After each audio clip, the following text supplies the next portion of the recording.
Hello, my name is Karl Meneghella, and I'd like to welcome you to this season of Coffee with Karl. In each episode, we welcome guests from all over the world who are here to share their knowledge, insights and wisdom in topics both big and small. Hopefully every episode will also have some tips, tools and takeaways that you can use to further your personal and your professional growth. So thank you very much for joining me in Coffee with Karl. Thank you.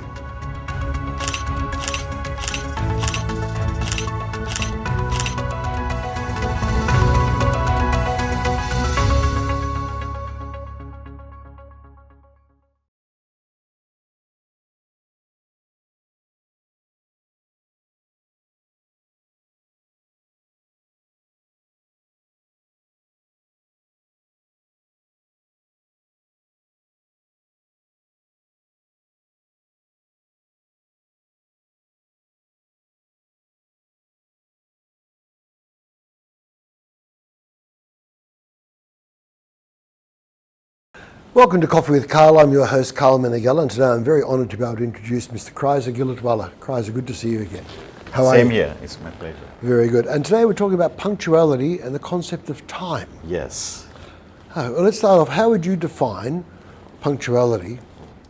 Actually, punctuality is one of my most favorite topic to discuss on because I used to be the giver of problems regarding punctuality. The giver of problems. Giver of problems, right? And then I discovered the art of being punctual through various ways. Yes. And today I'm at the receiving end of punctuality. Right. Right. So it's a very favorite topic. Many people don't understand about punctuality. They think that punctuality is about arriving for the meeting on time, right? So that's the concept of punctuality. But actually, punctuality is more than that. First of all, it's about time management, right? And so punctuality is not only about being physically present at the appointed hours, yes. But it's more than that. So it's about delivering on your commitment about everything. It's not only about your physical presence. If you promise somebody to do something for that particular time, that particular deadline, right? You should actually deliver on that commitment either before that time or just at that time, right? But not later. I like this. This resonates with me. And I think because we're also older, but I think we have a different value of punctuality compared to a lot of the younger people. But I think what you just said then about under-promising, over-delivering. So, you get it done before time or at the latest by the deadline. Exactly. Like suppose if you promise somebody that you will meet him or her at that particular time, right? If you arrive on time, you're actually already late. Because there will be some, kick-off things before you actually start the productive time, right? So if you attend, let's say if the meeting is at 10, and you arrive at 10, if you're one of the important people in that meeting, right? By the time you arrive at 10, and by the time things will start, it may be 10:10. Yes. So even on time is already a delay. I've seen people who go to work at, say, 8 o'clock, and then they start to make their cup of coffee and their cup of tea or their soup or their breakfast or whatever. And that to me is, if you start work at 8, you should be ready to start work at 8, which means if you need half an hour to have your coffee and whatever else, then you arrive at 7:30. Exactly. So that at 8 you're ready to start. I think sometimes, and I'm sure you have acquaintances or friends or colleagues who are perpetually late. And that really irritates me sometimes. And again, maybe we're from an older school, but being punctual, being someone you can be relied upon, you need to remember that you are a brand. And as young students graduating from university, they're in competition. And if you can differentiate yourself from the others by being a reliable person, by being a person who delivers, that already puts you in front. Exactly. Actually, I'm a morning person, right? So I prefer to start my morning early, my day very early. Yes. And so my last job was in an area where the traffic is a nightmare in Bangkok, right? Yes. But okay, traffic in Bangkok is a nightmare everywhere. All the time, yes. Right? But you see, the problem with me was the office hours was from 8 to 5, right? Now, if I leave home before 6, I would arrive by 6:45 to 7 in the office. I would have 1 hour buffer time Yes. before the actual work starts, right? But if I leave after 6, I get stuck in the traffic, and actually I will be late. I won't even arrive on time at 8. Just a difference of 15 to 20 minutes Yes. in my leaving time can affect my arrival time, right? But because I knew this, I was very well aware, so I use it to my advantage. So I would leave home before 6.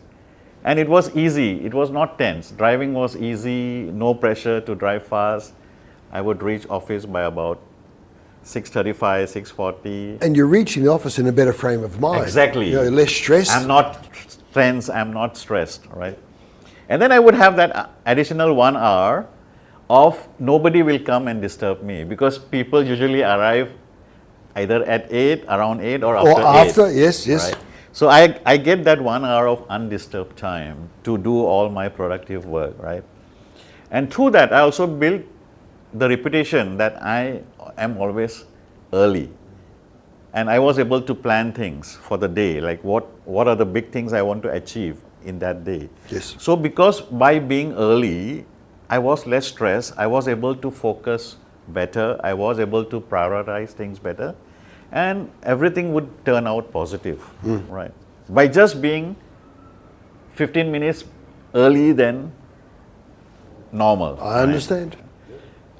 And also, when people are not punctual, who don't deliver on their commitment, right? Basically, it's not only about their time management. It shows when you actually manage your time, when you're punctual, what you're telling other person that is that you respect their time also, correct? You respect their time. Then you portray that you are a reliable person, correct? And then you also tell the other person that you are trustworthy. They can trust you. They can rely upon you, yes. Guys. And then also, because you are early, things can be very efficient. So by honoring your commitment on time, you're delivering, projecting so many positive image about yourself, right? But let's say if I make an appointment with you and I come late, right? What I'm telling you, first of all, I'm not respecting you. I don't respect your time. I don't care whether you trust me or not. I don't care whether you want me to be efficient. It has no currency. So I'm projecting so many negative image about myself. So in my career, I will always be the last preferred person.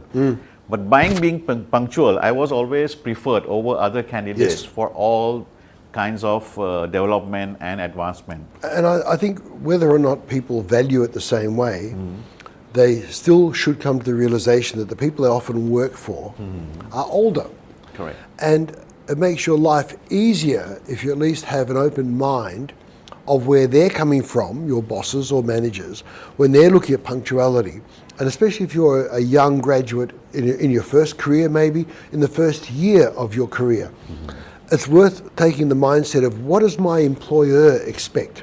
Because I can guarantee if you got paid, if you come to work at 8 o'clock, you don't actually start becoming functional till 8:45. If the employer took 45 minutes of your salary, you'd be complaining. And I think we need to look at it from both sides of the argument.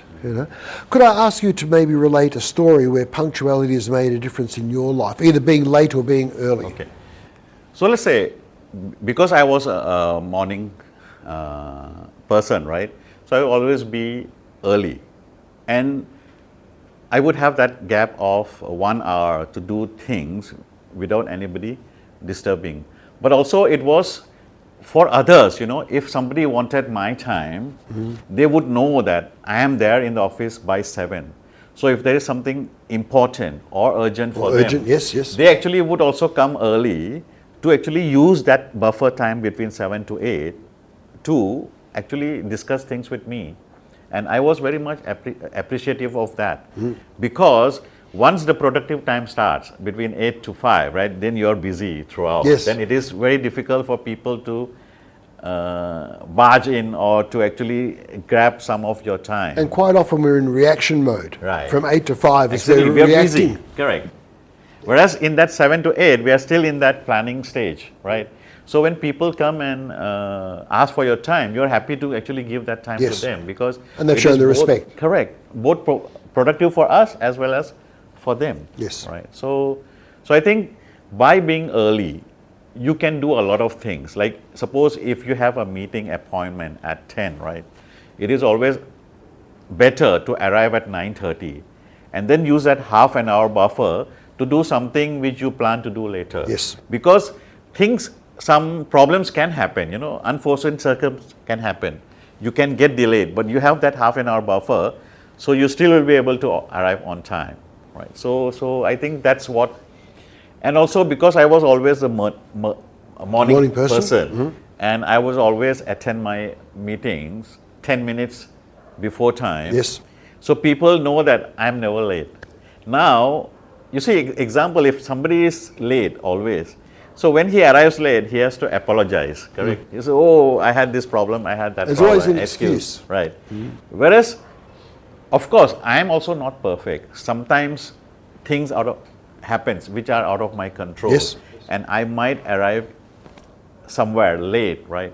But because they know that I'm always early, You're forgiven. so I don't even have to apologize because then they say, okay, don't worry, must be very some emergency or something. Or beyond your urgent, control, right? exactly. And in fact, they would protect me. They would. Yep. They would actually, give me the benefit of the doubt because they know that I'm always early. A lot of these examples are white collar, their career, meetings and things like that. But this is also true in any sphere of endeavour, in any industry. You may have been to a restaurant, and when the restaurant gets behind in the orders, all of a sudden it cascades and everything becomes late. And then the staff are harried and they're not sure what they're doing, and then there's mistakes made, and it gets worse and worse and worse, the domino effect. Right. So it doesn't matter what field you're in, having that discipline and the self-discipline of being punctual Correct. gives you a great advantage. Right. But I believe also that time has Actually, a cultural... you mentioned about this. We just experienced this last week, right? Yes. So we all, in spite of booking the table, right, our table was not ready. Well, that's what I was thinking about. And that was exactly what I was thinking about. And that was a disastrous experience because there was 7 of us. Yes. I think 7 people. And not two meals came at the same time. Yeah. And by the time the first one had finished, the last one had not started. And the kitchen, the restaurant wasn't busy. And they were firefighting. Exactly, firefighting and being very reactionary. Time and culture. Many years ago, I was living in Indonesia. I remember they had a term, jam karat, which meant rubber time. And I think sometimes time is culturally based. Could you expand upon that? Actually, I have done a lot of reading and a lot of research on this, right? If we divide the world into two major culture, right? One is the Western culture and one is the Eastern culture, right? And then you have the Middle Eastern culture, right? Now, if you take the Eastern culture, correct? The environment in this part of the world is almost friendly 24 hours a day. Yes. And 12 months a year, right? So there is no concept of planning. Yes. So it's all the like coconut in Thai you falls say, from the tree and yeah. sabai, right? In Thai we call sabai, right? But in Western culture, the environment can be, at times can be very harsh. So you have to plan. If you don't plan, it's a question of life and death. You can even die if you don't plan, right? So the concept of planning started in the West, whereas in this part of the world, usually people don't plan, right? Exactly. And then secondly, the number of productive hours. Let's say you take Thailand or you take Cambodia, right? You have 24 hours productive time. Yes. By productive means you can do anything outdoor at any time of the day. Whereas in the West, let's say in winter, right? It could be dark at 4 You can o'clock have, and it's you freezing. may only have 4 hours of productive time. Yes. And the rest of the time you have to be indoor, right? In the coziness of your home, in the warmth of your fireplace, right? So you can't do anything outside in those hours. Yes.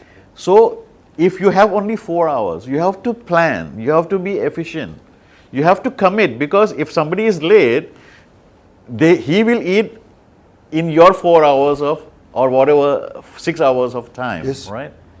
So because of that, there is a difference in the philosophy? in the philosophy of punctuality. Also, in Asian or Eastern culture, right, it's about more of enjoying life also, about enjoying the relationship. So suppose in Western culture, if you have an appointment with friends, maybe for 3 hours, you will finish it in 3 hours. Yeah.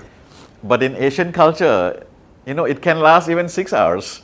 Well, and it can run into somebody else's time. Exactly. I think that's where we need to be sensitive of different cultures. Right. In a Thai setting, for example, the dishes are coming out and they're shared, which means it doesn't matter if dishes don't come out together because the whole table will share bits of everything. Correct.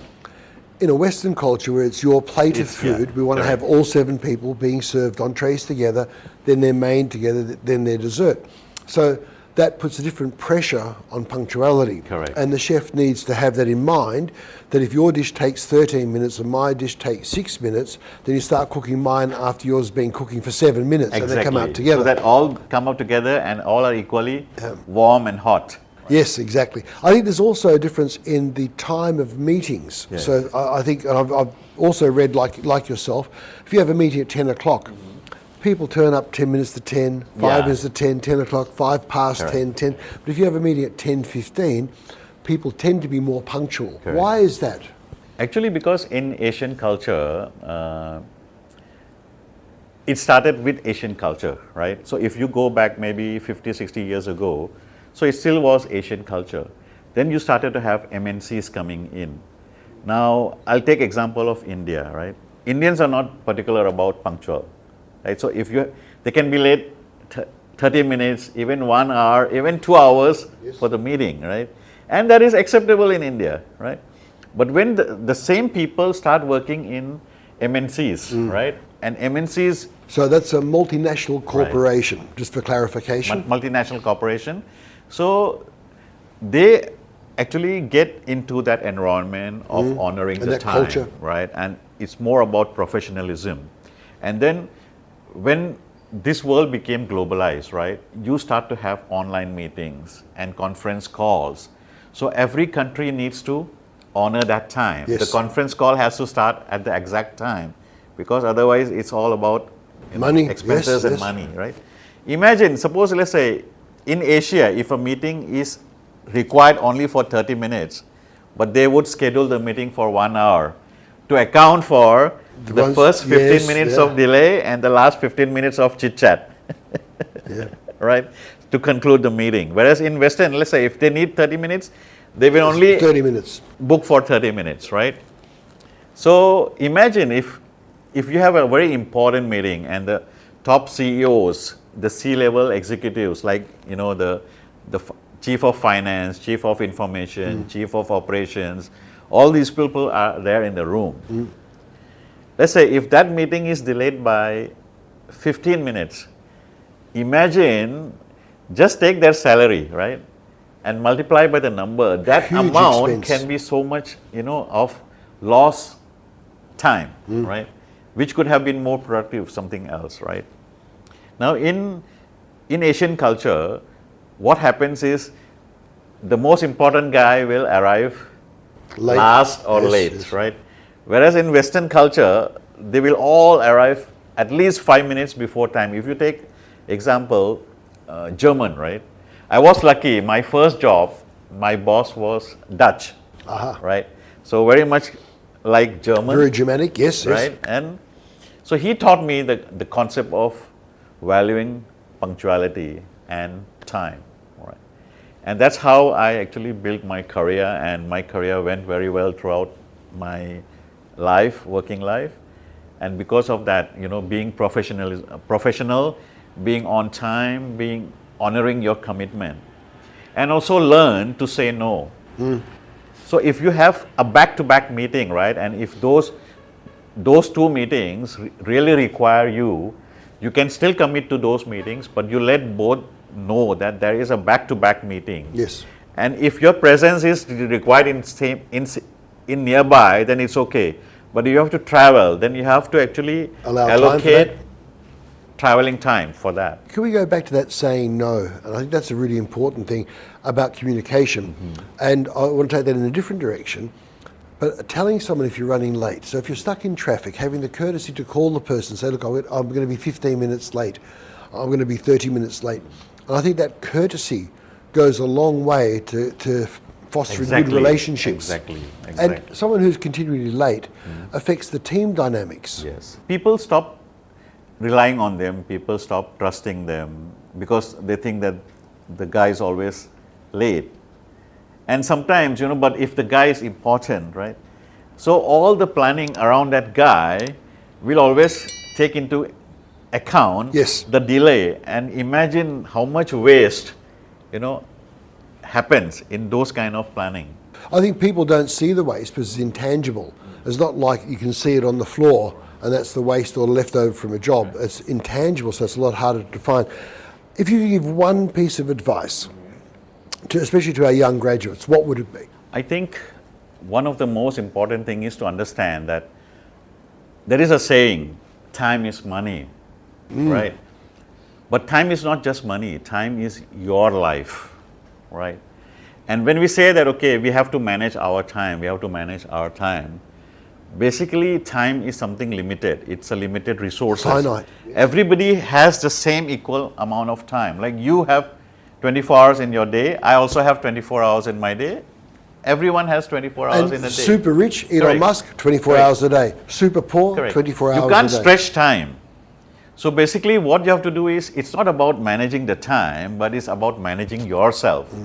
So when you manage yourself, you can do a lot of things to improve and to gain more time in that. So when I say that gain more time is to gain more productive time. If you're doing something constantly every day and manually, let's say you take 2 hours to do the same thing every day, right?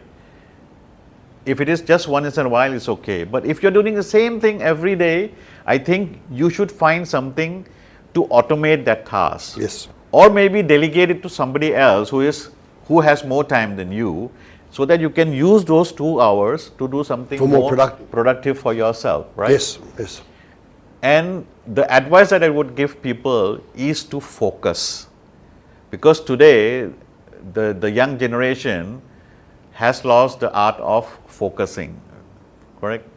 So you should focus. You should not try to do many things at the same time. I see people walking on the road, they are on the phone and they're walking on the road, right? They're trying to do 2 things at the same time. You can't walk and pay attention to the traffic, also pay attention. And you see, a lot of video clips where people tumble and fall and make accident and all those things. So you should focus, and the time is to focus on whatever you do, and the rest, all the other distractions should be out of your radar. Yes. So the word is about focus.